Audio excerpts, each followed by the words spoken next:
नमस्कार, आप देख रहे हैं द सिटी न्यूज़। मैं हूं सुरेंद्र छाबड़ा। चलिए रुख करते हैं एक नई खबर की ओर।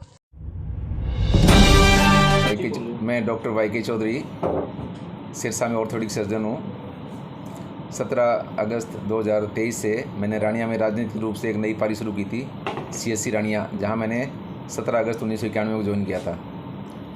रानिया में रहते हुए मैंने अनुभव किया कि रानिया के लोगों में मेरे से जो जुड़ाव है वो सच्चा जुड़ाव है, प्रेम प्यार है। और उस टाइम मैंने सच्चे दिल से रानिया में काम करना शुरू किया था। पहले दिन जब मैं CSC में आया तो 4 डॉक्टर और 7 मरीज़ थे। जब मैं छोड़े गया तो मैं अकेले के पास में 150 मरीज़ होते थे। उसके अलावा मंगलवार और शुक्रवार CSC रानिया में और बुधवार में रानिया और इलाहाबाद में नसबंदी ऑपरेशन करता था। वहाँ से रहते रहते फिर 1995 में हड्डियों का कोर्स करने रोहतक चला गया था। 97 में दिसंबर 97 में सिविल हॉस्पिटल सिरसा आ गया था। सिरसा में रहते हुए मैंने काम किया। तो उस टाइम एक घटना घटी, यहाँ से जो भी मरीज़ सिरसा सिविल हॉस्पिटल जाता था वो पूछता मैं डॉक्टर चौधरी से मिलना है। तो डॉक्टर चौधरी 3-4 थे, फिर कन्फ्यूजन हो जाता था वहाँ पे। फिर कोई कहता सोच समझ के कि हमने डॉक्टर जोगिंदर सिंह तो मिलना है। तो एक जोगिंदर सिंह मैं था, एक में था। तो उस टाइम में फिर डॉक्टर मोहर सिंह थे, उन्होंने कहा कि तुम अपना नाम वाई के चौधरी रखना शुरू कर। तब मैंने मेरे नाम के आगे वाई के चौधरी शुरू किया था। नहीं तो मैं योगेंद्र कुमार चौधरी लिखता था पहले, यहाँ जब था तब। डॉक्टर साहब, राजनीति में आने का पर्पज़ क्या है? राजनीति में आने का मेरा पर्पज़ है, कुछ चीज़ें आप ऐसी हैं तो सिस्टम का जब तक पार्ट नहीं बनोगे वो चीज़ें आप नहीं कर सकते। डॉक्टरी पैसे के रूप में मैं समाज सेवा भी की है, मैंने लोगों का इलाज भी किया है। जिनके पास पैसे नहीं थे उनका फ्री में इलाज भी किया है, जेब से पैसे दे के दवाइयाँ मंगा के भी इलाज किया है। लेकिन कुछ प्रॉब्लम्स ऐसी होती हैं, अब जैसे नशा मुक्ति वाला जैसे है, नशे का अभियान अगर पुलिस प्रशासन और नेता अगर इकट्ठे मिल जाएँ तो जो नशे का सिस्टम है आप उसको कंट्रोल कर सकते हो। नशे वाला हो गया, ऐसे बहुत सी चीज़ें हैं। अब जैसे यहाँ SDM हेडक्वार्टर की डिमांड बहुत पुरानी है, तो सिस्टम में आने के बाद आप उसको सिरे चढ़ा सकते हो, बिना सिस्टम में आप उसको सिरे चढ़ा नहीं सकते। अब किसान और किसानी वाला मेरा टारगेट है, किसान और किसानी और यूथ। किसान और किसानी जैसे MSP की जो डिमांड है बहुत पुरानी है। किसान की जो लागत है फसल पे वो ज़्यादा है, उसको मिल कम रहा है, तो जो नेट डिफरेंस है वो कम है। अगर आप ये देखोगे कि खेत में किसान ने बुआई से लेके कटाई तक पर मेंबर की अगर आप दिहाड़ी लगाते हो तो उसका जो आउटपुट निकलता है वो नेगेटिव में निकलता है। कभी आप कैलकुलेट करके देना। अब कोई भी इंडस्ट्री है, इंडस्ट्री में कोई भी बिजनेसमैन है वो अपनी इंडस्ट्री का प्रोडक्ट बनाता है तो उसका रेट वो खुद डिसाइड करता है। जबकि किसानी में किसान को ये अधिकार नहीं है कि वो अपने रेट खुद डिसाइड करे। तो ये चीज़ बड़ी जरूरी है। किसान को अधिकार होना चाहिए कि वो अपने रेट खुद डिसाइड करे। और डिमांड और सप्लाई के हिसाब से, जैसे मान लो अपने आलू सपोज 5 रुपये किलो किसान बेच रहा है, मार्केट में आपको 40 या 50 रुपये किलो बिक रहे हैं, तो बीच का मार्जिन कहाँ गया वो। तो ये चीज़ें किसानों को डायरेक्ट बेनिफिट मिलना चाहिए। ऐसे यूथ है, यूथ आजकल दिग्भ्रमित है। यूथ नशे की तरफ जा रहा है, कोई मोबाइल की तरफ जा रहा है, कोई भटक रहा है। इसका रीज़न क्या है? यूथ के पास में अभी फ्री है, काम नहीं है उनके पास में। पहले क्या होता था, शाम के टाइम बच्चे गलियों में निकल जाते थे, गुट बना के खेलते थे। अब घर में से बाहर नहीं निकलने देते। और जब बच्चा 10वीं 11वीं में आता है, बाहर निकलता है तो उसको समझ नहीं आता मैं क्या करूं कैसे नहीं करूं। तो उसके लिए मेरी प्लान ये है कि हर वार्ड में या हर पंचायत में खेलने का सिस्टम हो और वहाँ पे डेली गेम्स होएं। उसके बाद में 5 से 8 पंचायतों का एक ब्लॉक बना दो, उनकी आपस में कंपटीशन होए। फिर उसके बाद में एक ब्लॉक लेवल पे, तहसील लेवल पे एक कंपटीशन होए साल में एक बार। तो उसको लेके बच्चे उसमें लगे रहें, तो बच्चे जैसे जैसे खेलों की तरफ रुझान बढ़ेगा और नशे से या और कुरीतियों से दूर रहेंगे, नंबर 1। नंबर 2, बच्चों के बीच में कोऑर्डिनेशन बहुत अच्छा रहेगा। कोऑर्डिनेशन अच्छा रहेगा तो आपस में दोस्ती बढ़ेगी और एक दूसरे समस्याओं का समाधान करने की तरफ वो बढ़ेंगे और पढ़ाई की तरफ भी रुझान उनका सही रहेगा। नशे का मैंने महसूस किया है कि नशा या तो अपने बॉर्डर से सप्लाई हो रहा है या दिल्ली से, और स्पेशली जो नाइजीरिया के जो नागरिक है ना, वहाँ से नशा आ रहा है, सबको पता है, फिर भी कंट्रोल नहीं हो पा रहा थी। ये बहुत गलत बात है। सरकार चाहे तो कुछ भी कर सकती है, नेता चाहे कुछ भी कर सकते, प्रशासन, पुलिस, मैंने कहा ना, पुलिस प्रशासन और नेता अगर ये मिल जाएँ तो उस एरिया की जो समस्या है आप उसको कंट्रोल कर सकते हो। मैंने पिछली बार भी कहा था कि नशा सप्लाई जो करते हैं भाई वो सिर्फ पैसा कमाने के लिए करते हैं। पैसा कमाने के लिए और बहुत सारे साधन हैं। अगर कोई आदमी नशा सप्लाई करता है, उसके घर में नशा है, तो आप क्या सोचते हो उसके बच्चे नहीं बिगड़ेंगे? देर से उसके बच्चे ही बिगड़ेंगे। मैंने कहा था कि किसी घर में गुड़ है तो बच्चा गुड़ जरूर खाएगा, चीनी है चीनी जरूर खाएगा। तो ऐसे ही नशा है तो नशा जरूर है। अपनी एक आदत है, हम सोचते हैं अगर पड़ोस में आग लगी है क्या फ़र्क पड़ता है, हमारे घर में कब आएगी। लेकिन अगर पड़ोस में आग लगी तो आपका घर कब तक सुरक्षित रहेगा। तो अगर पड़ोसी का बच्चा नशा कर रहा है, गली में एक बच्चा नशेड़ी हो गया, तो ये मानो कि आपके बच्चे सुरक्षित नहीं है, कभी उसके चपेट में आ सकते हैं। तो आज मैं प्लान है मेरा कि जो नानवन रोड पे एक बच्चा है जो नशे की वजह से डेथ हो गई उस घर में, मैंने सुना है कि 4 डेथ पहले भी हो चुकी हैं। तो उनसे मिलता हूँ, उनकी समस्याएं कब सुनते हैं, फिर बैठ के बात करते हैं अपने आपस में, कोई प्रशासन से कोई क्या बात हो सकती है, पुलिस से क्या सहयोग हो सकता है, जैसे भी होगा कोई रास्ता निकालेंगे कि भी ये चीज़ें इनको पुनरावृत्ति ना हो। अपने भी सबको एक मैं चाहूँगा कि हम सब एक वॉलंटियर बने, वॉलंटियर बन के बच्चों को जागरूक करें, अपने अपने एरिया में बच्चों को जागरूक करो कि बेटा ये चीज़ गलत है। अगर आप एक बार इसमें दलदल में फंस गए, वहाँ से निकलना बहुत मुश्किल है।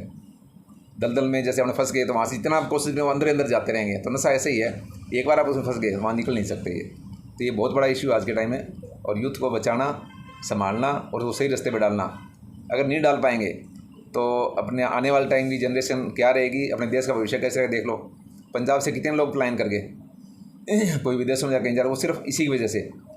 खेती घाटे का सौदा होगी, बच्चे नशे की तरफ हो गए, तो पेरेंट्स ने क्या किया कि यहाँ से निकालो उनको बच्चों को, और उसका नतीजा क्या हो रहा है कि अपनी यूथ जो ब्रेन है वो हो रहा है। तो आने वाले टाइम में अपनी हालत क्या होगी देख लो, होगा क्या अपनी यूथ जनरेशन तो चली गई बाहर, और यहाँ पे कौन रह गए, बड़ी उम्र वाले या बूढ़े, वो इकोनॉमी पे क्या रहेंगे, बर्डन रहेंगे। तो आज जो अपने कहते हैं ना हमारी जो पॉपुलेशन है वो हमारे लिए एक पॉजिटिव संकेत है ग्रोथ के लिए, इकोनॉमी के लिए। तो आने वाले टाइम जो ओल्ड पॉपुलेशन है, जैसे जापान है, चाइना है, इनमें पॉपुलेशन ओल्ड है, तो आने वाले टाइम में दिक्कत है। तो अपने अपने यूथ को भी बचाना है, किसान और किसानी को भी बचाना है, तो उसकी तरफ मेरा एक फोकस रहेगा कम से कम पर्सनल लेवल पे। मेरी कोशिश है हर गांव में पर्सनल लेवल पे जाऊं। मैंने पिछली बार कहा था कि एक चौपाल कार्यक्रम, पहले चौपाल होती थी जहाँ लोग बैठ के आपस में बातें करते थे, अब सिस्टम ख़त्म हो गया है वो। तो मेरा प्रमोट रहेगा, उसको प्रमोट करूँ मैं भी। हर चौपाल पे बैठे 5-7 जने बैठे आपस में बात करें, आज 5 बैठे हैं, कल को 2 और आएंगे, 7 होंगे, कल को 9 होंगे। वो जब होते हैं तो ये मानो कि एक चौपाल में डिस्कशन होती है, गांव के सारे लोग गांव की हर समस्या बारे में डिस्कस करते हैं, और वहाँ से आप 10 मिनट बैठ के और सारा कंक्लूजन निकाल सकते हो, इस गांव में क्या समस्याएं हैं, उनका क्या समाधान है और हम क्या कर सकते हैं। एक मैंने पिछली बार कहा था कि आपसी भाईचारा। देखो मैंने हमेशा कहता हूँ, जब कमाना अपना, खाना अपना, तो आपसे क्यों झगड़ रहे हो, किस चीज़ की प्रतिस्पर्धा है। प्रतिद्वंदी मत बनो, प्रतिभागी बनो, एक दूसरे को सहयोग करो। किसी भाई का हाथ पकड़ के ऊपर बढ़ा सकते हो, उससे दूसरी बात नहीं है। टांग खींचते हो, मज़ा नहीं आता उसमें। आज आप उसकी टांग खींचे, जो कल दाव लगे वो आपकी टांग खींचे, कौन प्रोग्रेस करेगा, कोई नहीं करेगा। तो सब मिलजुल के रहें। समाज के लिए मेरा संदेश है कि सब मिलजुल के रहें, सब एक दूसरे का हितैषी बने। ठीक है, कोई मतभेद हो सकते हैं, मनभेद नहीं होना चाहिए। आपसे बैठ के कोई समस्या ऐसा नहीं जिसका आप बैठ के समाधान नहीं निकाल सकते। आप बैठें, डिस्कस करें, उसका समाधान जरूर निकलेगा। तीसरा मैं एक और कहता हूँ, नमस्कार, जब 2 दोस्त होते हैं या 2 भाई आपस में लड़ रहे हैं, अगर तीसरा बंदा कोई बीच में सही आ गया जो उनको सॉर्ट आउट कर सकता है, समस्या वहीं समाधान हो जाएगा। अगर कोई तीसरा बंदा गलत आ गया, वो आपकी समस्या को कभी समाधान नहीं होने देगा। इसलिए आपसी भाईचारा बढ़ाओ। आपने देखा हो पुराने ज़माने में हर गांव में चाहे कोई बिरादरी का बंदा हो, ये कहती है कौन है, ये मेरा ताऊ है, ये मेरी ताई है, मेरा चाचा है, मेरी चाची है, मेरे बहन है, मेरे भाई हो। तो समाज जुड़ा हुआ था। अब क्या हो गया, अब कोई करता नहीं। घर वालों के प्रॉपर चाचा चाची नहीं करते, वही आंटी अंकल बन जाते हैं। तो जब तक समाज की जो पुरानी चीज़ें हैं ना, उनको दोबारा रिवाइव नहीं करेंगे, तब तक अपने बिखराव होता रहेगा, जुड़ाव नहीं रहेगा अपना। और मेरा मकसद है कि समाज में, परिवार में, गांव में, शहर में, बिजनेस में और सब जगह भाईचारा हो और आपस में जुड़ाव रहे। ये मेरी थीम रहेगी। भटक रहा है तो उसके लिए जैसे खेलों की कोई व्यवस्था नहीं, जहाँ स्टेडियम है वहाँ। अभी मैं जैसे गांव जा रहा हूँ, वहाँ से फीडबैक लूँगा, और जो डिस्ट्रिक्ट स्पोर्ट्स ऑफिसर हैं उनसे मिलूँगा। उसके अलावा मेरे को कहीं लगता है भी डी साहब से मिलना है, या कोई जैसे आपकी ये ना उनके ऑफिसर से मिलना है, क्या रास्ता निकल सकता है, मैं कोशिश करूँगा उसमें। मैं पहले जब रानिया होता था ना, तो मेघनाथ जी वहाँ होते थे बड़ला वाली में।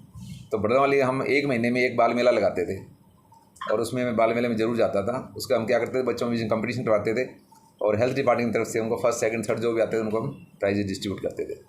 ये सरकार की योजना थी उस टाइम में। तो ऐसा कुछ ना कुछ बच्चों में कंपटीशन रहेगा ना, सपोज आपका 2 महीने बाद कंपटीशन है, तो आज से वो तैयारी शुरू करते हैं, उससे बिजी हो जाएंगे, तो उनका ध्यान इधर उधर भटकेगा नहीं है। जैसे आपने नशे का कहा, नशे की रोकथाम के लिए आपका मास्टर प्लान क्या रहेगा? नहीं, अभी तो देखो मेरा है कि जागरूक करो, लोगों को जागरूक करेंगे तो सबसे बेस्ट तरीका है। अब मैं आज ये कहूँगी मैं तो उसको रोक दूंगा, उसको रोक, ये पॉसिबल नहीं है। लेकिन आप लोगों को जागरूक कर सकते हैं। मैंने कहा ना कि आप में से हर कोई अपने मोहल्ले में बच्चों को जागरूक करो कि बेटा ये चीज़ गलत है, आप इससे दूर रहो। और उससे दूर रखने का मैंने तरीका बताया, उनको बिजी कर दो, चाहे खेलों में बिजी कर दो, चाहे लाइब्रेरी में भेजो, पढ़ने के लिए भेज दो, ठीक है ना। और बड़ों को चाहिए कि उनके साथ कुछ टाइम स्पेंड करें। बड़े आज के करते नहीं हैं, बड़े मोबाइल में बिजी हैं, बच्चे मोबाइल में बिजी हैं, उनकी मम्मियाँ मोबाइल में बिजी हैं, उनको कहाँ से ज्ञान लेंगे? मोबाइल से ज्ञान लेंगे या दोस्तों से ज्ञान लेंगे। हम उम्र दोस्तों के पास में कोई ज़्यादा नॉलेज होता नहीं है, तो जैसे कच्चा नॉलेज मिलेगा वैसे ही वो अपना एक्ट करेंगे। इसलिए बड़े बुजुर्गों से ज्ञान जरूर लें। पहले आपको ध्यान होगा बच्चे दादा दादी के साथ में या नाना नानी के साथ टाइम बड़ा स्पेयर करते थे और उनको प्रेरित स्टोरियाँ भी सुनाते। आजकल स्टोरी किसको याद है? कोई नहीं सुनाता। तो है ही नहीं आजकल, पता नहीं। कहानियाँ नहीं सुनाते, सुनानी चाहिए बच्चों को प्रेरित। तो उसके दो फायदे होते थे, एक तो बच्चा उससे प्रेरणा लेता था, दूसरा वो फटाक से सो जाता था। और एक आपसे